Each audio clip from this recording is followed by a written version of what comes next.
Para conversar sobre el periodismo, sobre la criminalización de nuestra profesión, quiero darle la bienvenida a Roberto Denis. Él es periodista de investigación del portal de noticias Armando Info. Roberto, bienvenido. Gracias, Idani, un gusto como siempre. Roberto, aunque los temas no sean tan de nuestro gusto, pero son los temas que hay sobre la mesa, ¿el periodismo en Venezuela está sitiado? Sí, Dania, lamentablemente desde hace muchos años el periodismo en Venezuela podríamos decir que está sitiado. Todo la institucionalidad del Estado venezolano ve al periodismo como enemigo, ve a los medios independientes como enemigos.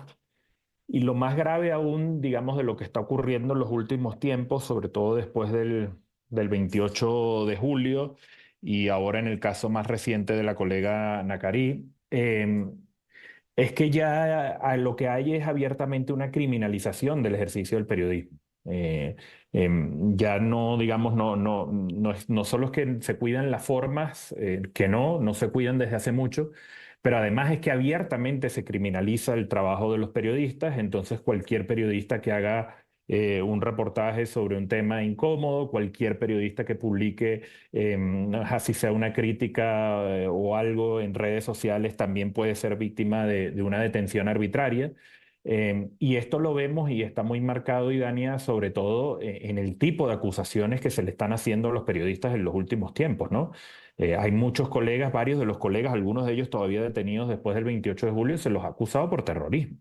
Es decir, ese es el trato que le está dando el Estado venezolano a los periodistas. Y después está este delito de instigación al odio contemplado en esa llamada ley contra el odio, que al final es una ley y un delito casi que ad hoc creado expresamente para encarcelar y perseguir al periodismo y a los periodistas. Ciertamente, es decir, el régimen ha venido construyendo toda una arquitectura legal para intentar ampararse bajo artículos de leyes hechas única y exclusivamente para callar a toda voz disidente, incluyendo al periodismo. Sí, así es. Se ha construido, digamos, esa suerte sí, de andamiaje, entre comillas, legal, porque, digamos, es arbitrario. Sí, se ha construido para silenciar, digamos, a cualquier medio independiente. Tú muy bien lo sabes, Idania. Si uno hoy ve lo que era llamada antiguamente los grandes medios o la gran prensa venezolana, bueno, son medios completamente silenciados, censurados o autocensurados, que en muchos casos es peor, y muchos de ellos abiertamente al servicio de la propaganda y la desinformación que quiere el régimen de Maduro. Eso por un lado. Y esto es una línea, si lo vemos en la línea de tiempo, esto es algo que tiene muchos años. Comenzó, bueno, si nos vamos a tiempo atrás, está la famosa ley Resorte, que fue con la que empezaron eran multas a castigar económicamente a medios de comunicación. Después tuvimos casos como el cierre de Radio Caracas Televisión. Después, durante años, a los periódicos, digamos, se los chantajeaba, literalmente se los extorsionaba, impidiéndole comprar el papel prensa, importar el papel prensa, y eso hizo que periódicos nacionales y regionales desaparecieran literalmente del mercado, y en consecuencia ventanas y oportunidades para la audiencia que ya no tiene más. Y lo que estamos viendo ya, digamos, en tiempos de Nicolás Maduro, y aquí hay que mencionar muy claramente también al señor Tarek William Saab, ¿no? El fiscal general de la República, que en el pasado presumía de ser un grandísimo defensor de derechos humanos. Bueno, es su fiscalía la que está haciendo esto. Es su fiscalía la que está persiguiendo a periodistas, es su fiscalía la que está acusando, como decía antes, de terrorismo a periodistas, es su fiscalía la que está, como en el caso nuestro incluso, inventando y fabricando expedientes disparatados sin ningún tipo de pruebas, y eso que en el caso nuestro tenemos ya años en el exilio, digo, me refiero al caso de Armando Info. Eh, y bueno, todo por cumplir y sencillamente cumplir las órdenes del régimen de Nicolás Maduro, pero además con el claro objetivo de amedrentar, de silenciar las pocas digamos, ventanas todavía, digamos, de periodismo independiente que quedan en Venezuela, porque al final eso es un poco lo que se busca con esto, ¿no? Y sí, está, digamos, que esa suerte de andamiaje que han creado, pero a ver, Idani, aquí esto es muy evidente de qué se trata. Esto no tiene, digamos, o sea, justificación de ningún tipo. No solo es que se detiene a los acusados, no se les permite en muchos casos defenderse, no se les permite nombrar el abogado que quiera nombrar el acusado, sino tiene que ser los defensores públicos que ahora están también al servicio de esa máquina de represión que hay hoy en día en Venezuela. Es decir, esto no tiene el mínimo de garantías que uno imaginaría debieran tener cualquier acusado inmediatamente, como el caso, estamos viendo este caso reciente de la colega Nacarí, Sí, son enviados a una prisión común sin que medie ningún proceso legal. Es una arbitrariedad absoluta que, como total. digo, está enmarcada en la evidente ola de criminalización del periodismo que tiene años, pero que se acentuó fundamentalmente después del 28 de julio en Venezuela. Bueno, en un momento, por todo este andamiaje que hablamos, Roberto, se instauró la autocensura.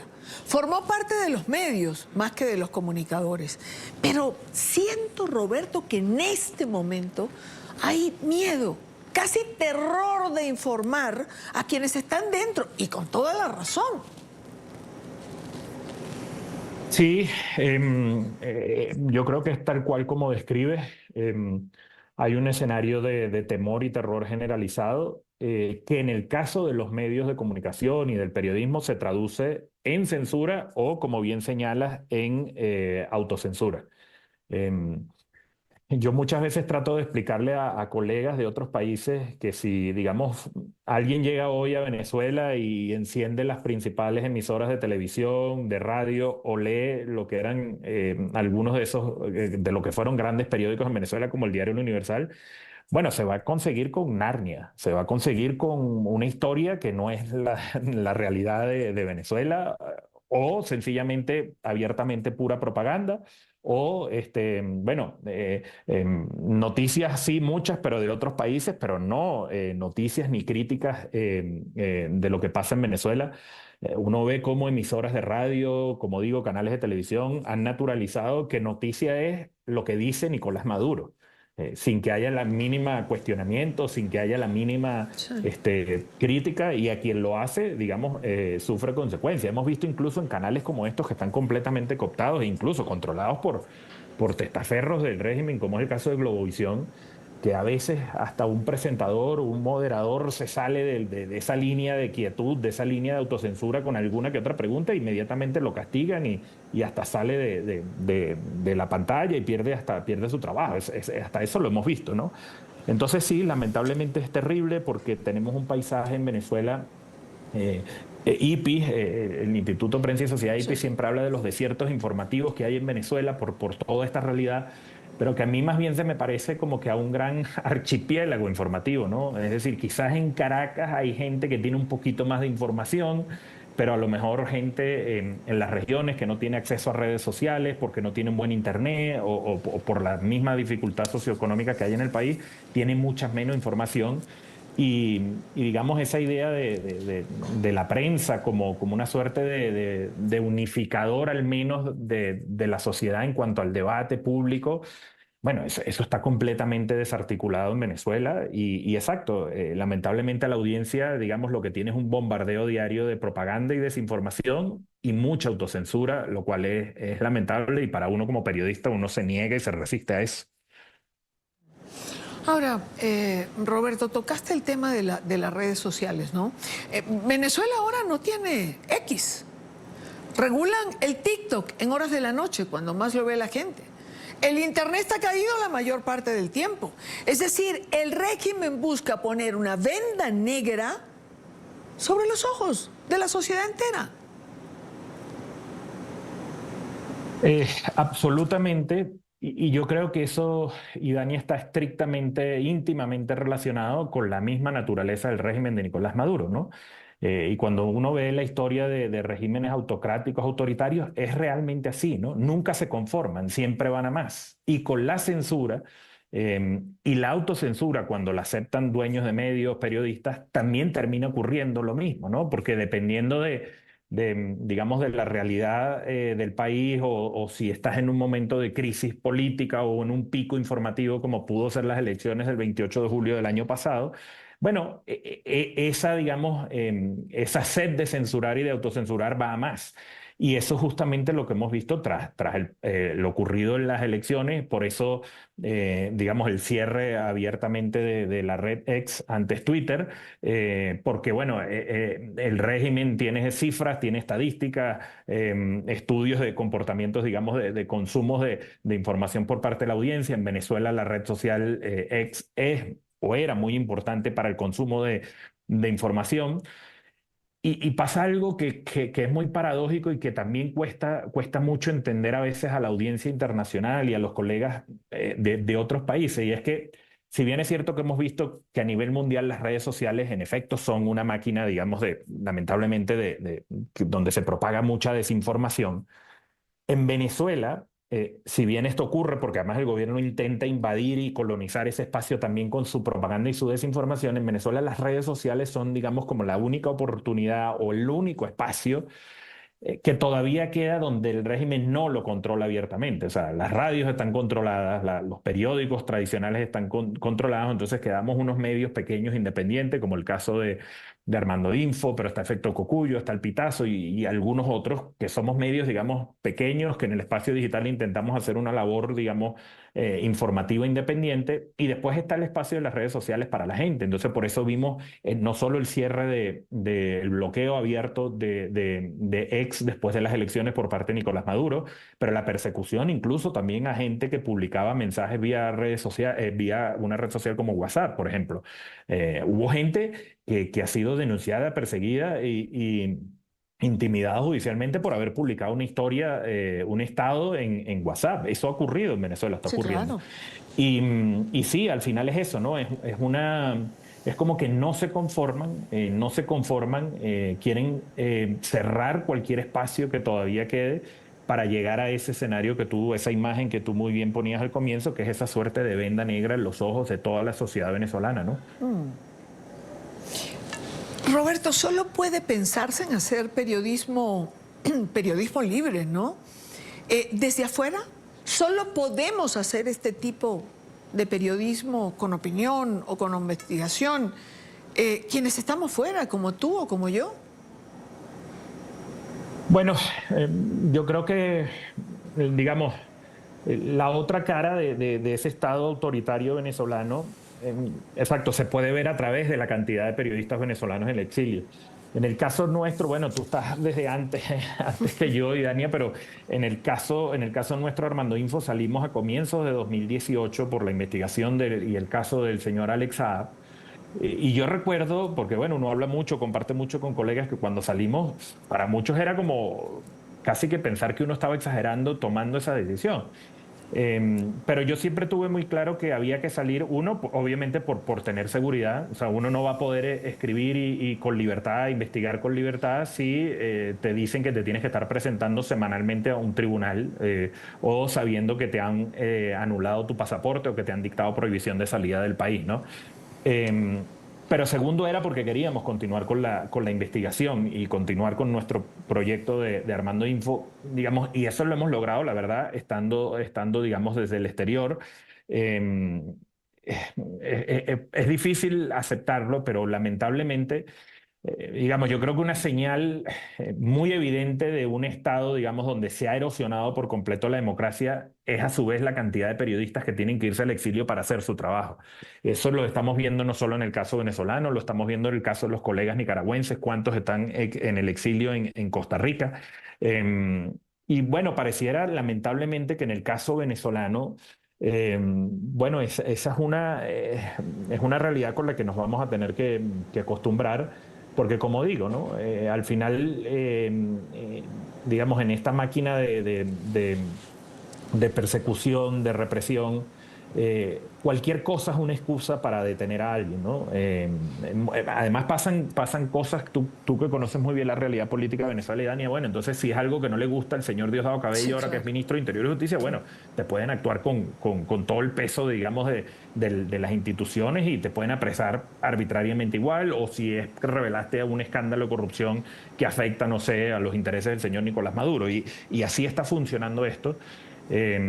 Yo creo que, bueno, uno como periodista se resiste a la censura, se resiste a la autocensura. El deber de uno como periodista es continuar, sean cuales sean las condiciones. Y si toca continuar en el exilio, pues bueno, pues toca. Pero el deber de uno sigue siendo el mismo. El deber de uno sigue siendo contar la verdad, sin importar, digamos, hasta llegar a lo último, hasta las consecuencias, digamos, hasta las últimas consecuencias posibles. Y al menos esa es la visión y la concepción que yo tengo de lo que es el periodismo. Está claro que, digamos, tener un espacio que está completamente autocensurado, donde, bueno, ni siquiera de soslayo le estás hablando de la realidad del país a la gente. Eso para mí, digamos, es frustrante, pero bueno, es una realidad que se está viviendo hoy en Venezuela. Roberto, una última pregunta. Muchos somos los periodistas en el exilio, periodistas venezolanos fuera, quienes han salido como tú, por ejemplo, porque tienen un proceso abierto, una acusación. ¿Te sientes seguro afuera? Bueno, y Dania, sabes que digamos, esa otra, eso también muestra, digamos, hasta dónde llega esa voracidad por controlarlo todo y censurar a todo y perseguir al que hace su trabajo, en este caso el periodista. En el caso mío, yo tengo tres acusaciones distintas en Venezuela. Dos de ellas han ocurrido estando yo en el exilio, que es una por instigación al odio y otra por el expediente que fabricó el señor Tarek William Saab el año pasado por extorsión, donde pretendía relacionarnos al equipo de Armando Infocom, nada más y nada menos que con Tarek El Aissami, el otrora héroe de la revolución, Tarek El Aissami. Entonces, dos han ocurrido, como digo, estando en el exilio. Y por esas dos acusaciones yo tengo dos órdenes de arresto en Venezuela. Y lo que quiero decir con esto es que estando fuera de Venezuela, estando en el exilio, como se sabe que estoy desde el año 2018, no han dejado de perseguirme. Y no han dejado de, digamos, buscar las maneras casi que para ver si logran hasta, no sé, una extradición mía a Venezuela. Eso es el régimen de Nicolás Maduro. Esa es la naturaleza del régimen de Nicolás Maduro. Es un autoritarismo absoluto que no tolera que exista el más mínimo espacio de discusión pública independiente, de crítica, que verdaderamente revele informaciones o noticias de lo que está pasando en el país. Y bueno, respondiendo a tu pregunta, yo lo que te digo es que yo soy muy consciente de mi trabajo, soy muy consciente de los riesgos que conlleva y durante todos estos años he sido muy consciente también de los riesgos que tengo en términos de seguridad y nunca he descuidado eso. Y me toca continuar así, porque así lo obligan, digamos, a vivir a uno, ¿no? Aún, como digo, estando en el exilio. Es Roberto Denis, periodista de investigación del portal de noticias Armando Info. Roberto, gracias por acompañarme. Muchas gracias a ti, Dani, un gusto.